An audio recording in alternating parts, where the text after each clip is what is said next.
Threats had not ceased. Each day spent in protective custody layered new tension for Emeka.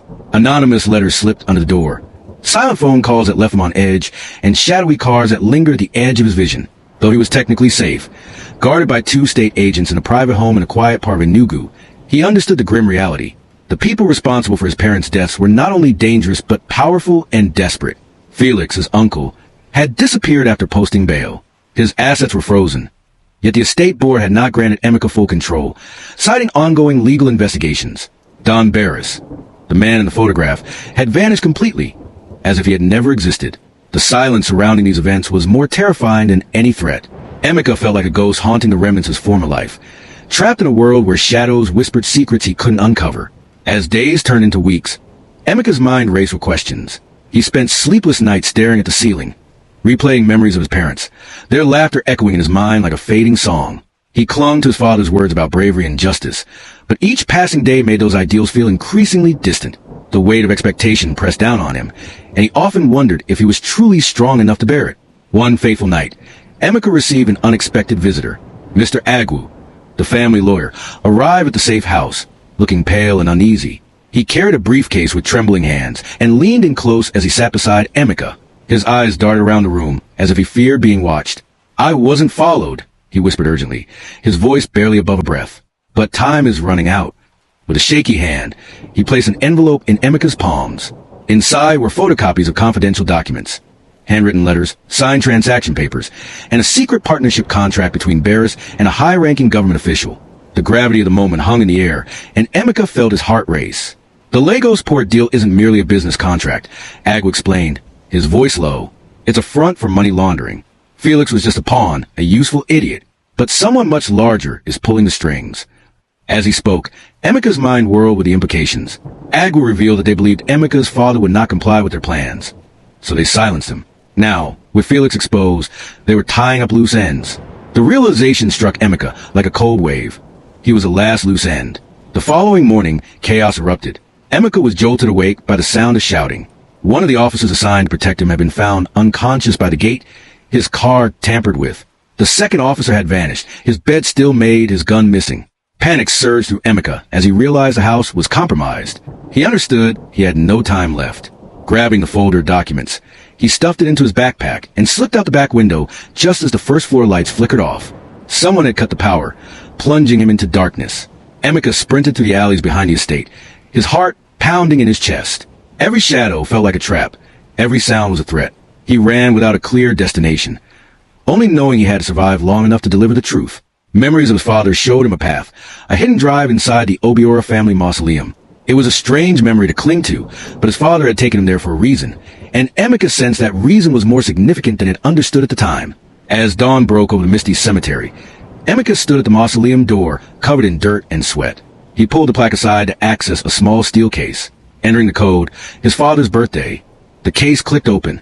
Inside were 3 significant items: a USB drive, a second photo of Barris shaking hands with Senator, and a sealed letter addressed to Emeka. The letter read, "My son, if you are reading this, it means the worst has happened, and I failed to protect you from the wolves I try to hold at bay. But you are stronger than they know. You have the heart of a lion and the mind of a king. I have left you the truth, and the truth is dangerous, but it is powerful. Take it to someone who still believes in justice, and never stop until our name is cleared. I love you, always, Dad." Tears streamed down Emeka's cheeks as he clutched the letter, realizing he was not alone. His father had planned for this day. The USB drive contained recordings of secret meetings. His father had taped conversations with Felix, Barris, and even the senator. It was enough to shake the nation, and Emeka felt a surge of determination. He understood that this was his chance to not just survive, but to fight back, to reclaim his family's legacy. Just as Emeka slipped the drive into his backpack, a gunshot echoed through the trees, sending him diving to the ground, heart racing. Voices followed, low and sharp, men in black, not police. They were coming.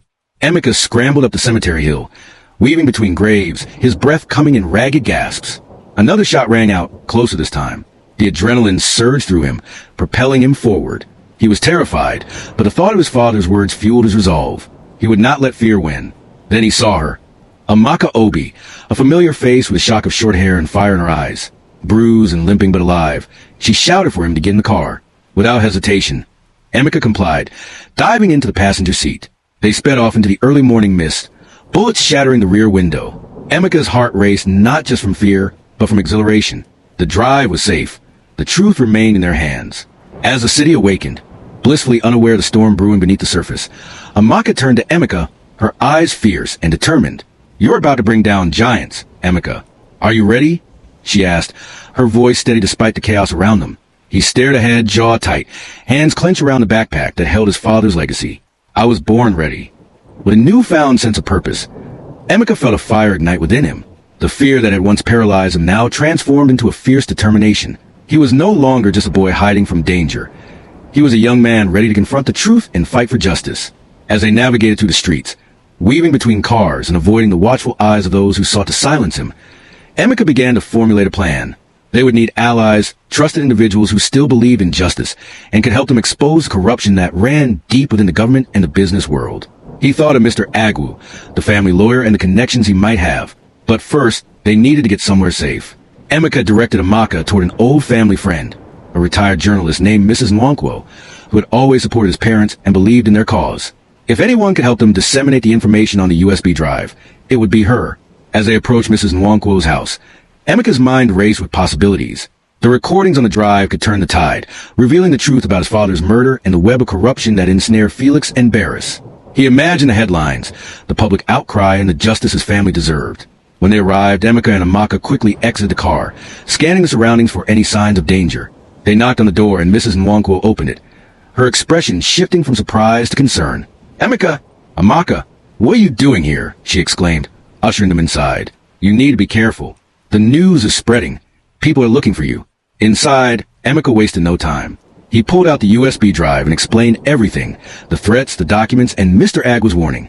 He could see the determination in Mrs. Nwankwo's eyes as he spoke, and he felt a sense of hope for the first time in weeks.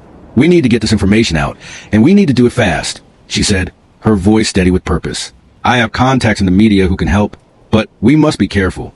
They will be watching." As they formulated a plan, Emeka realized how much he had grown. The boy who once cowered in fear had transformed into a young man, ready to take a stand. He had allies now, and together, they could challenge the giants that threatened to crush him. But as they prepared to execute their plan, Emeka felt a familiar unease settle in his stomach. The giants were powerful, and they would not go down easily.